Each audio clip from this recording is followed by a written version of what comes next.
Now, how is that different from this?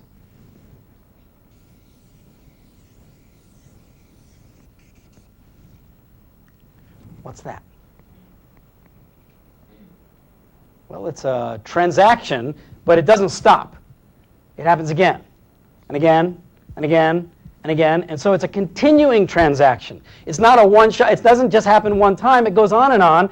I use this as an icon to represent relationship.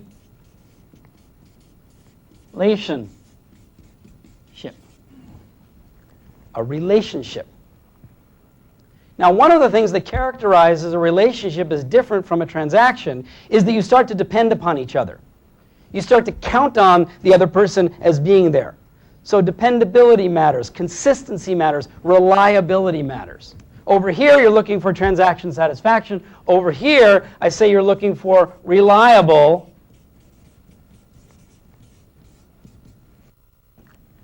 relationship. Some companies have built up an entire business model and position in your mind based upon reliability. Federal Express. Help me finish the sentence. When it absolutely, positively has to be there overnight. What are they saying? We're reliable. You're going to do international shipping. You're going to be sending something somewhere else. Rely upon us. They don't just want your single transaction. They want a relationship with you commercially so that you count on them again and again and again and again. How is this different from this?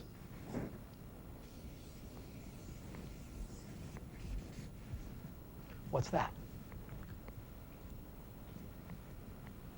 Now that's a continuing. It's like a relationship, but it's getting bigger. It's getting more. It's becoming increasing, right? This is an icon that I've developed to stand for a partner.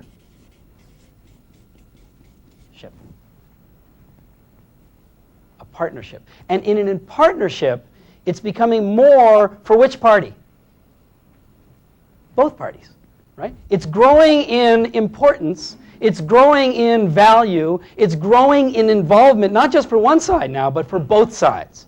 So in a partnership, I say what people are looking for is not just reliability, but increasing more value, more power. The term I use is powerful partnership.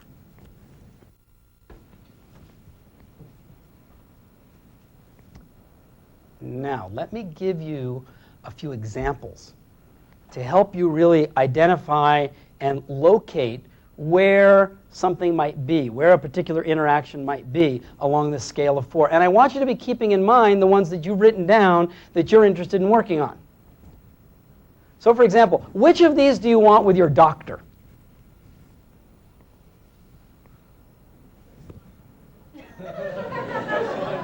Which one do you want with your doctor? It depends. It depends, right? If you are in a foreign city, do you want this? No, you want this. You want a satisfactory transaction. Let's say you're in a foreign city, you got a little bit of a cold. You need to go somewhere, get diagnosed, be given some proper treatment, right? You don't care about ever seeing that doctor again, but at the same time, you don't want a one-shot deal. Because if something isn't right about the diagnosis, you want to be able to go back while you're still in that city. So you want a satisfactory transaction. But what about the doctor that you see every year for your annual checkup? Which do you want? Right, you're looking for a little more reliable relationship. For example, you want him to remember your medical history.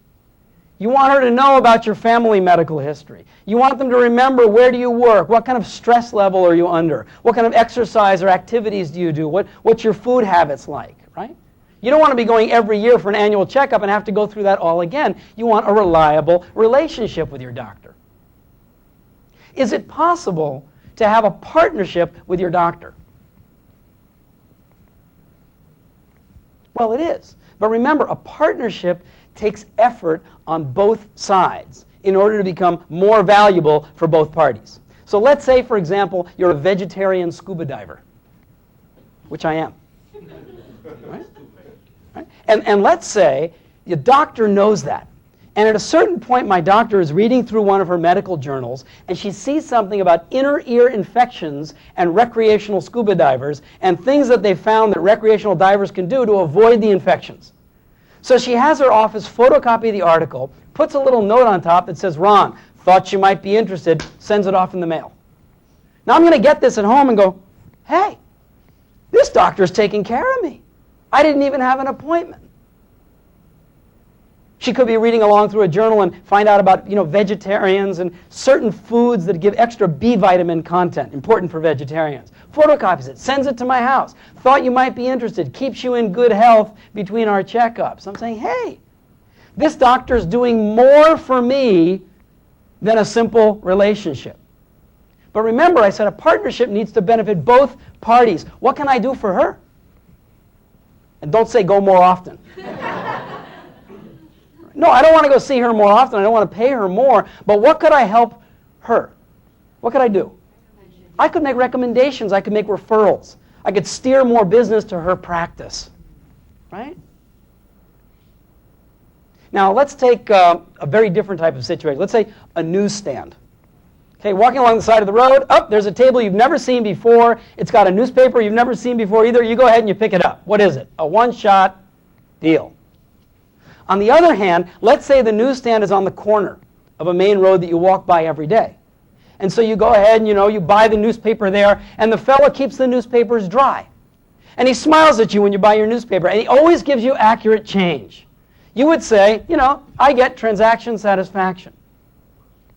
But let's say one day there's a big breaking story, something important that happens. And you show up a little bit later than usual. And you get to the newsstand, the daily paper's all sold out.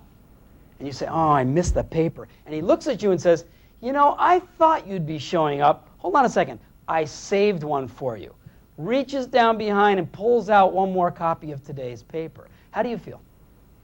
Pretty good, right? You're saying, hey, this guy is really reliable. So now you make it a regular practice of going ahead and buying your newspapers from him. But remember, I said dependability, very important.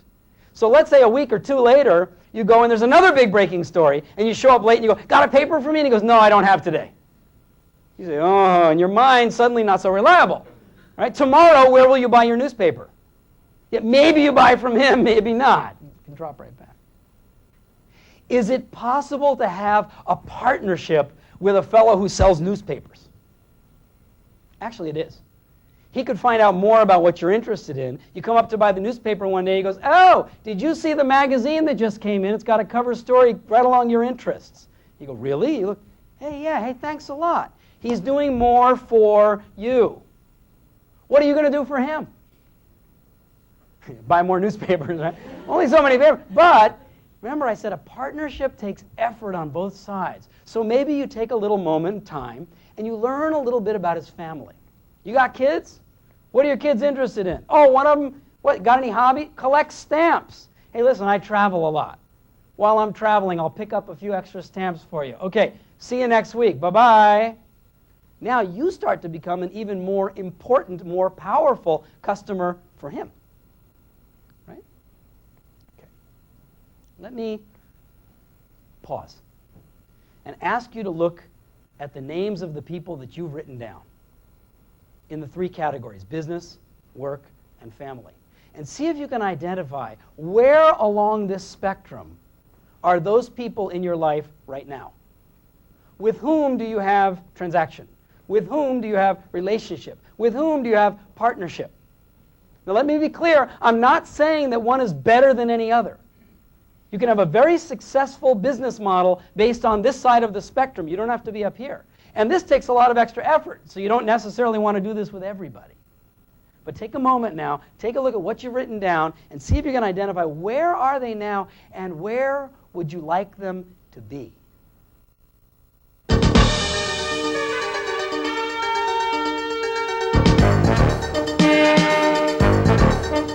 Good question. Where are you now, and where do you want to be? I suggest you take a moment to reflect and discuss this with your colleagues. You may find you have a lot to talk about before we move on to the next set of ideas. So take a moment and pause the program. Discuss with your colleagues. And when you're ready, we'll go live once again.